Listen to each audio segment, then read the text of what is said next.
Isang mabilisang BYD lang. Noong isang araw, nagkukwentuhan kami ng kuya ko regarding sa bagong bili niyang BYD. Binubuyo niya akong bumili kasi sobrang mahal ng araw ng diesel. Tapos sabi niya tawagan ko daw yung ate namin kasi may friend daw yung ate namin na taga BYD. Nirefer niya naman kagad ako dun sa friend niya, which is yung CFO pala ng BYD Philippines. Tapos in-endorse kagad ako na CFO sa sales manager ng BYD Taytay Rizal. In-assist naman ako agad ni Boss Ramir kahit gabing-gabi na.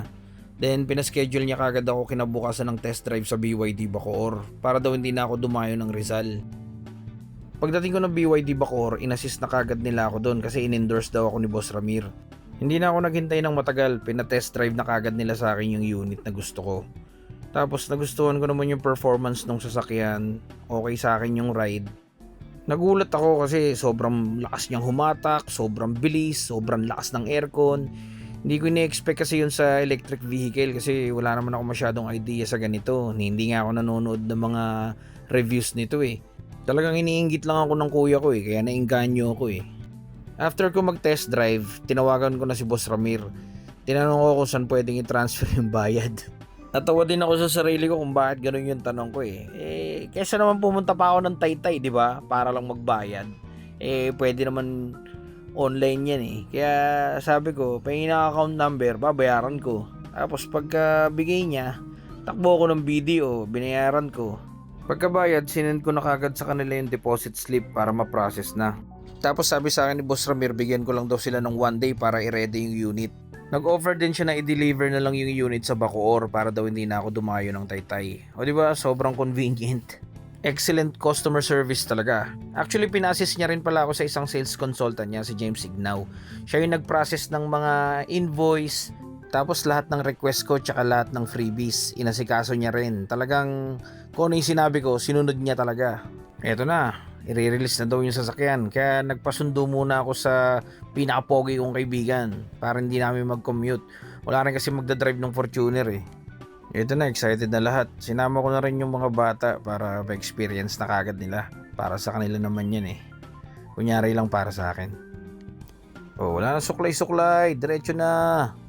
Dito na muna kami naghintay sa lounge ng BYD. O, diba? Sobrang ganda. Nag-coffee muna kami dyan. Tapos may mga snacks sila na available. Free lang lahat yan. Eto na, nagpa-autograph na sa akin si James. Sabi ko kasi sa kanya, artista ako eh. Sabi niya, kaya daw pala ang cute-cute ko. Tinuturuan niya rin ako dyan kung ano yung mga dapat kong gawin, kung ano yung mga dapat kong tandaan. Oo lang ako ng oo kahit di ko naiintindihan. Kasi excited na ako umuwi. Are you excited? Yes, bago daddy. Oh, teka lang, si ano muna? Si Mochi tsaka si Pochi. O, doon kayo sa likod. Sit down, sit properly. Seat belt kayo. Oh, Pichi. Go. Oh. Ate, get inside. Okay, seat belt. Ate, seat belt mo si Pichi. And my queen. Get inside. Yun oh. Seat belt.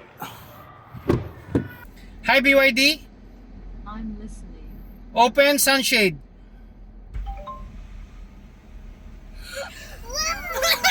What? I can't believe this.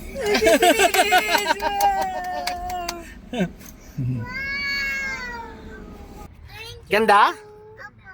Ganda. Ganda, Pichi. You like it, Dandan? Nakikita mo ng airplane dyan sa taas. Can I open the aircon? Yeah, sure. Sige, tapat mo sa iyo yung aircon, Bob.